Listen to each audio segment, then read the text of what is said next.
کرناٹک کے کاسرگوڈ میں مسجد میں اذان دیتے ہوئے اپنے مالک حقیقی سے جا ملے معلم قرآن کلمہ شہادت کے ساتھ ہی اللہ کے گھر میں مولانا عبداللطیف مدنی کی روح کر گئی پرواز۔ سی سی ٹی وی کیمرے میں محفوظ ہوئے آخری لمحات۔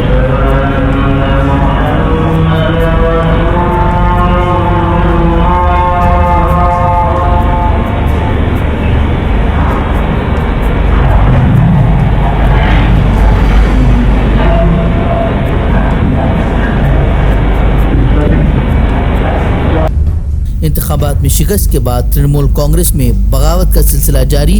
سشمیتا دیو کا راجیہ سبھا اور پارٹی سے استعفیٰ۔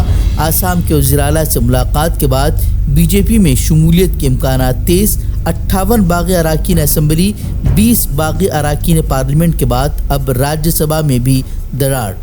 پاک افغانستان سرحد پر کشیدگی میں خطرناک اضافہ۔ پاک فوج کے افغانستان پر حملے، شدید بمباری میں خواتین اور بچوں سمیت 13 افراد کی موت۔ ذبیح اللہ مجاہد اور حامد کرزئی کا شدید رد عمل۔ لال قلعہ دھماکہ کیس میں الفلاح یونیورسٹی کے بانی جاوید صدیقی کو بڑا جھٹکا۔ ساکیت کورٹ نے عبوری ضمانت کی درخواست کر دی مسترد۔ کینسر سے لڑ رہی اہلیہ کے علاج کی نگرانی کے لیے 6 ہفتے کے لیے مانگی تھی عبوری ضمانت۔ دہلی ہائی کورٹ کا بڑا قدم۔ 2020 دہلی فسادات کیس میں طاہر حسین کی درخواست ضمانت پر دہلی پولیس کو نوٹس جاری کیا۔ سماعت جولائی تک ملتوی۔ طاہر حسین نے کڑکڑڈوما کورٹ کے فیصلے کو کیا ہے چیلنج۔ طاہر حسین پر آئی بی افسر انکت شرما کے قتل کا ہے الزام۔ یوگی حکومت کی انتقامی سیاست کا شکار اعظم خان نے 2 پین کارڈ معاملے میں کھٹکھٹایا الہ آباد ہائی کورٹ کا دروازہ۔ سزا کے خلاف داخل کی نظر ثانی کی درخواست۔ ہائی کورٹ کا یوگی حکومت کو تفصیلی جواب داخل کرنے کا حکم۔ 2 پین کارڈ معاملے میں اعظم خان کو سنائی گئی ہے 10 سال قید کی سزا۔ مدھیہ پردیش میں راجیہ سبھا انتخابات سے قبل شدید سیاسی بحران۔ کانگریس امیدوار میناکشی نٹراجن کا نامزدگی فارم منسوخ۔ پارٹی کا الیکشن کمیشن اور عدالت سے رجوع کرنے کا اعلان۔ الیکشن کمیشن پر جانبداری کے بھی لگائے الزام۔ کانگریس وفد نے آج انتخابی الٹ پھیر کے خلاف الیکشن کمیشن میں درج کرایا باقاعدہ احتجاج۔ ابھیشیک منو سنگھوی نے فارم مسترد کرنے کو قرار دیا غیر قانونی۔ پوچھا جب کوئی فوجداری مقدمہ ہی نہیں تو انکشاف کیسا؟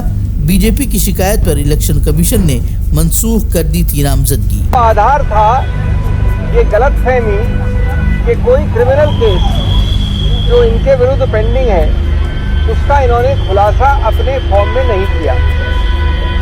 مزے کی بات یہ ہے کہ کوئی بھی کرمنل کیس ایسا نہیں ہے جو قانون میں ایگزسٹ کرتا ہے، فٹ ہے، جس کا وہ خلاصہ کر سکتی تھی، کوئی نہیں ہے۔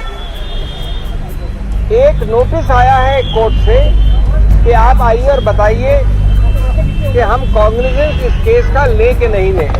اب مزے کی بات یہ ہے کہ جو الیکشن قانون ہے، جو چناو آیوگ کا قانون ہے جس میں یہ خلاصہ کی اتردائتو ہے، اس میں لکھا ہے اسپشٹ کہ آپ کو صرف وہ والا خلاصہ کرنا ہے جس میں اپرادھ اگر پروو ہو تو ڈنڈ 2 برس سے زیادہ ہو اور جس میں چارجز فریم ہو چکے ہوں۔ یہ قانون میں لکھا ہے سیکشن 33A میں، جو ہم کو پڑھنے کی آوشکتا نہیں ہے، اس کا اتردائتو، اس کا کرتویہ ہے آر او کو دیکھنے کی۔ اب اس میں کانگریجنس کی پرتھم شرینی میں نہیں آتا یہ، یعنی میجسٹریٹ نے ابھی تک کانگریجنس نہیں دیا۔ اجولا یوجنا کے مستفیدین کے لیے سبسڈی سلنڈر کی تعداد گھٹانے پر راہل گاندھی وزیر اعظم مودی پر حملہ ور۔ مودی حکومت کو غریب مخالف قرار دیا۔ پوچھا آپ کی ناکام پالیسیوں کا بوجھ کیوں اٹھائیں مزدور، خواتین اور کسان؟ ہیلی کاپٹر گرانے کا بہانہ بنا کر امریکہ کی ایرانی دفاعی تنصیبات پر بمباری۔ ایران نے ہیلی کاپٹر گرانے کے امریکی دعووں کو کیا مسترد۔ فوری تصادم کے بعد امریکہ اور ایران میں کشیدگی عروج پر۔ امریکی حملے کے بعد ایران اور امریکہ میں باقاعدہ جنگ کا آغاز۔ امریکی جنگی طیاروں کی اصفہان اور قشم سمیت 8 ایرانی شہروں پر شدید بمباری۔ جواب میں ایران کا بحرین، کویت اور اردن میں امریکی فوجی اڈوں پر میزائل حملہ۔ ایران نے حملے کے بعد امریکہ کے لیے جاری کی وارننگ۔ ایرانی وزیر خارجہ عباس اراغچی کی ٹرمپ کو سخت ترین وارننگ۔ کہا جنگ میں کودے تو ملیں گے اور بڑے سرپرائز۔ ہم سے جڑے رہنے کے لیے ہمارے چینل فکر و خبر ٹی وی کو سبسکرائب کریں۔